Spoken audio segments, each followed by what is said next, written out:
Muchas gracias a las dos. La verdad que se han abierto un montón de puntos de reflexión muy interesantes para poder aprovechar a futuro y emprender acciones. Yo quisiera destacar alguna cosa de las que habéis dicho, y una es la reivindicación del perfil profesional. Otra es que es verdad que hay muchísimas buenas acciones y praxis, tanto en archivos como bibliotecas, pero es cierto que nos falta una política bibliotecaria que ayude a hacer de estas prácticas que no sean algo puntual, sino algo sistemático. Y también voy a coger la parte final de Alicia para reivindicar el rol que tenemos las asociaciones en pelear y luchar por la profesión y por nuestros retos. No me quiero alargar más porque hay preguntas, entonces voy a ir leyendo para que vosotras podáis contestar a lo que nos han planteado. Hay una pregunta para Rosa de parte de Luis Martínez que nos comenta que está muy bien hablar de datos y de la gestión de los mismos. Al fin y al cabo, los documentos son simplemente un conjunto de datos integrados en un soporte que testimonia una cierta evidencia. Pero ¿crees que de verdad que la cultura organizativa de nuestras administraciones y nuestra formación fomenta nuestra participación como gestores de esos datos? Si en la mayoría de las administraciones ni siquiera se ha implantado un archivo electrónico finalista que gestione siquiera los documentos, ¿somos realmente los archivistas, las personas cualificados para garantizar la calidad de estos datos?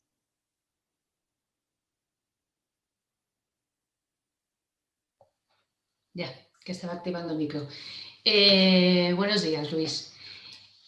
Efectivamente, la cultura organizativa de nuestras administraciones no va a contar con nosotros, quiero decir. Es cierto que los documentos, o sea, quiero decir, los documentos están formados a partir de datos, se han plasmado en un soporte, como aparecía o como quería manifestar en la presentación. Este soporte documental sí se sigue conservando y se sigue conservando, estoy hablando en términos electrónicos, pero equiparando a lo que conocemos del entorno tradicional, se sigue conservando como tal. Como documento debe de ser el que se conserve, como documento debe formar parte de esa especie de esqueleto de expediente que tenía un inicio y una notificación en la que estaba la resolución. Eso se sigue generando precisamente para dar soporte a esa evidencia que ha quedado registrada en base de datos. No, las organizaciones no cuentan con nosotros, lo mismo, pero no cuentan para la conservación de los datos de la misma manera que no contaban para la conservación del documento y el expediente electrónico. No contaban en ningún caso. Yo no puedo hablar de la experiencia que habéis tenido en otras o que tenéis en otras administraciones. Yo puedo deciros, es un mérito que no es mío, es un mérito que es de un colega que hoy está jubilado, Luis Romera. Era el archivero precisamente de administraciones públicas cuando se empezó a desarrollar toda la implantación de, o sea, todo lo que son las herramientas o posibles herramientas de archivo electrónico, que nos dio más para pensar que para... Es decir, fue un ejercicio de generación de conocimiento brutal, brutal. Puede que la herramienta no fuera lo más eficiente, pero como generación de conocimiento fue brutal. Nadie vino a llamarnos, nadie. Empezaron a desarrollar una herramienta de archivo electrónico sin archiveros. Eso es así. O sea, eso puedo constatarlo. Nadie vino a llamarnos. Fue este compañero que tenía una larga tradición y que además como archivero de pura cepa era muy pesado. Es decir, nadie iba a buscarle y era él el que iba. Y decía, oye, si estáis desarrollando una herramienta de archivo electrónico no podéis hacerlo sin nosotros. Y eso lo hacía un día, lo hacía otro día, lo hacía otro día, lo hacía otro día y al final yo creo que por puro aburrimiento terminaron contando con nosotros. En el tema de los datos no estamos preparados, no estamos para nada preparados. Esto es algo que parece que está de moda de hablar del dato. Yo no soy una conocedora exhaustiva del tema del dato, sé que hoy en día estoy trabajando con datos y que esos datos se están quedando en bases de datos y se están quedando en servidores que están en manos de informáticos. Eso es lo único que sé. Y sé que lo único que podemos hacer es exigir o sentarnos con ellos para ver cuáles son las garantías que van a necesitar esos datos y cómo esos datos se van a poder transmitir en el futuro y cómo se va a poder dar un producto transmisible en el futuro. Esta es la cuestión. No tengo respuesta, realmente no tengo respuesta. Sé que en el archivo no nos hicieron caso hasta que nos hicieron caso. Y todavía estamos en ello, ojo, que no hemos ganado esa batalla para nada. No hemos hablado de archivo electrónico, no hemos ganado esa batalla para nada.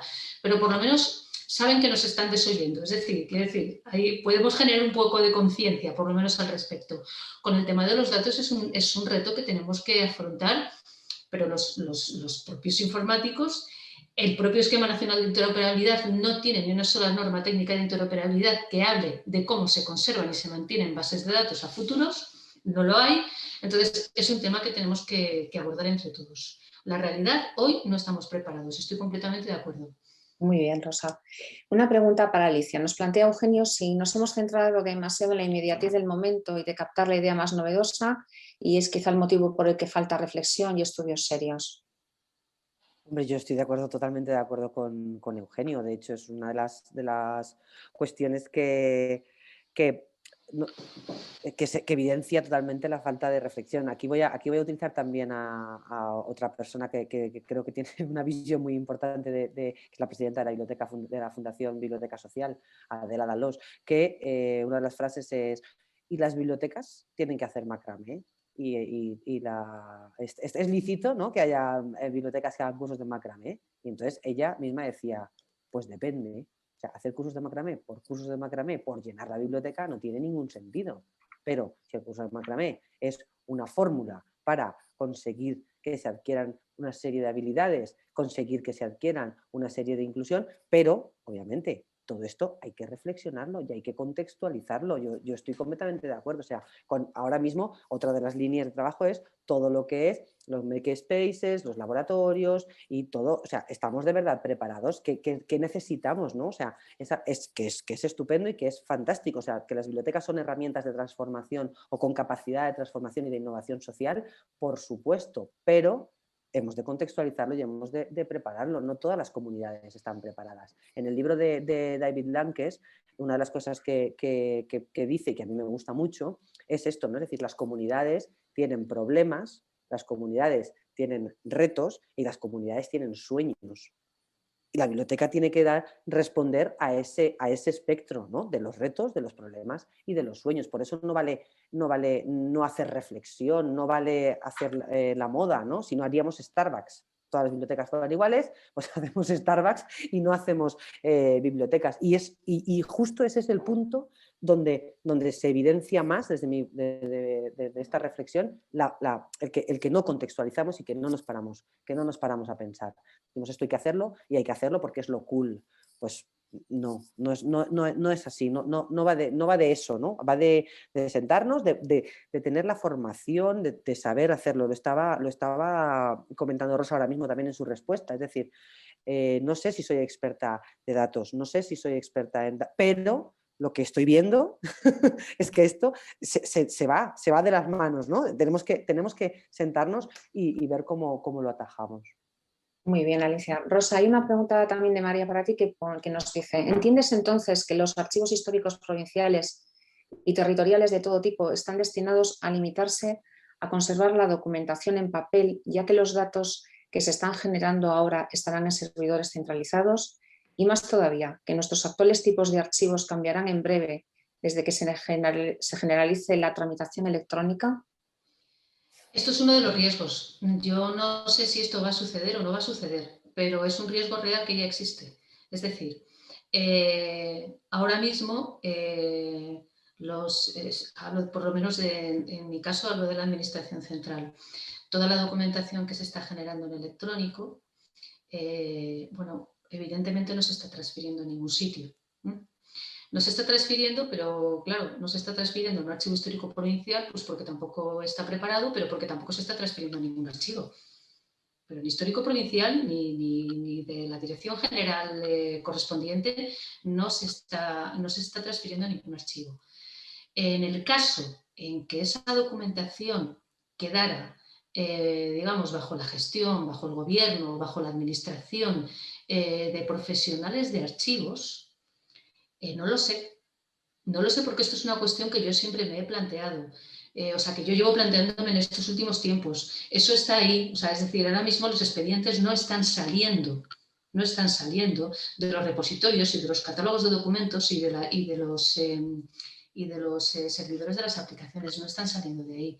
Y como os digo, ni siquiera puede decirse, o sea, están absolutamente centralizados.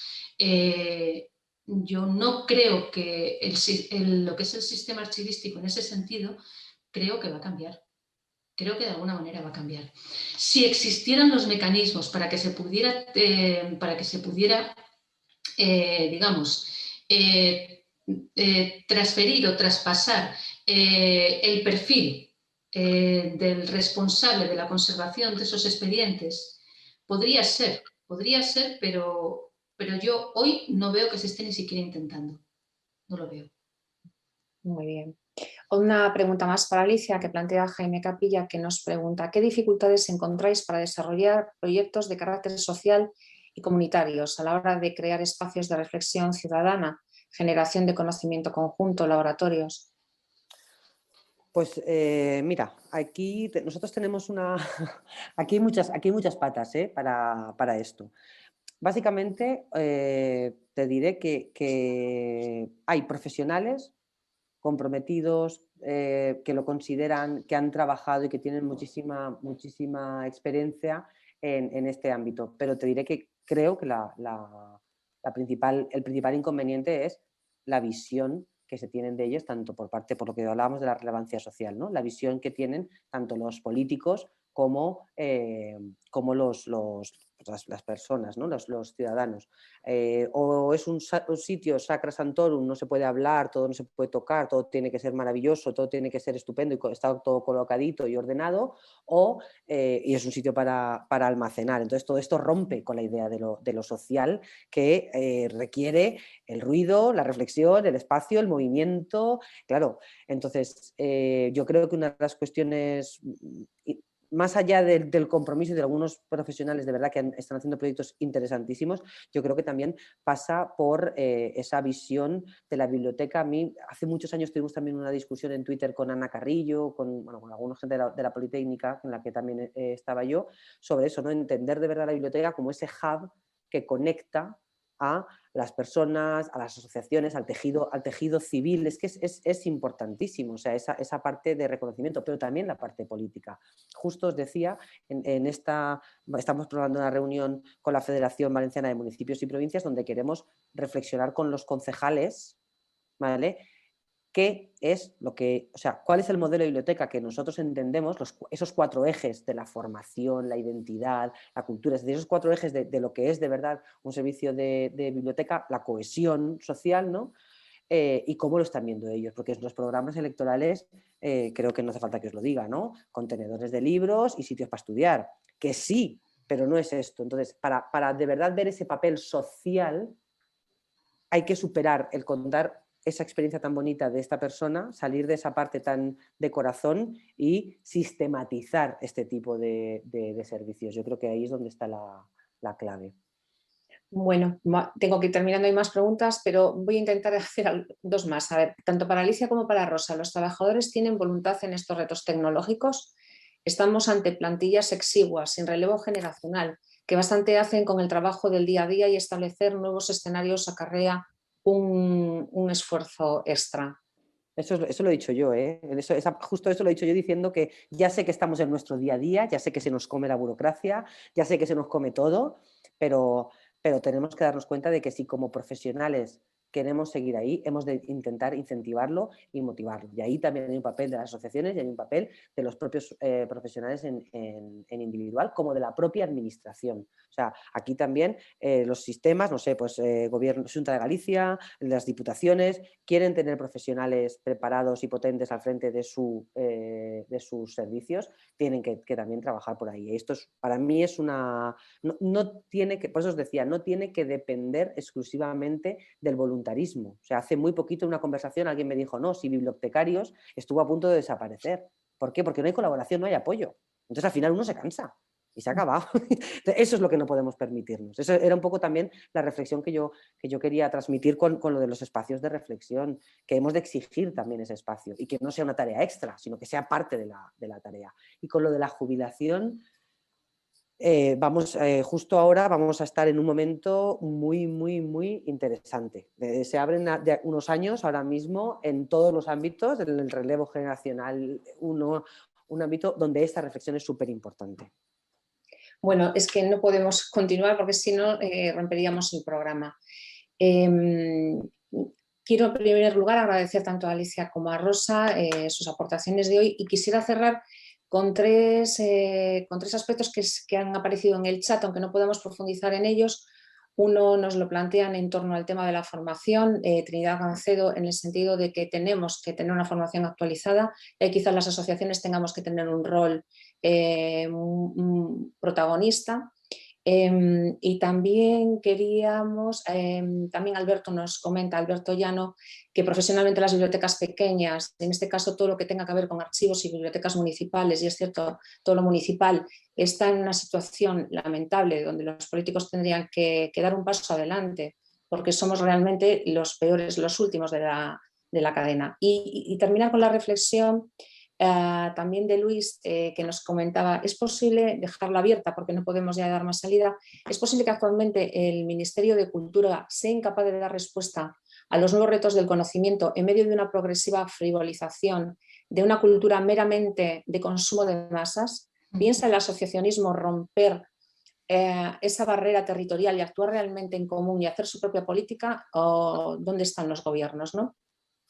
Si me dejas un minuto, Isabel, ese fue uno de los temas, Luis, te lo estaba intentando escribir en chat, pero ese fue uno de los temas que presentamos en ese foro del que he hablado.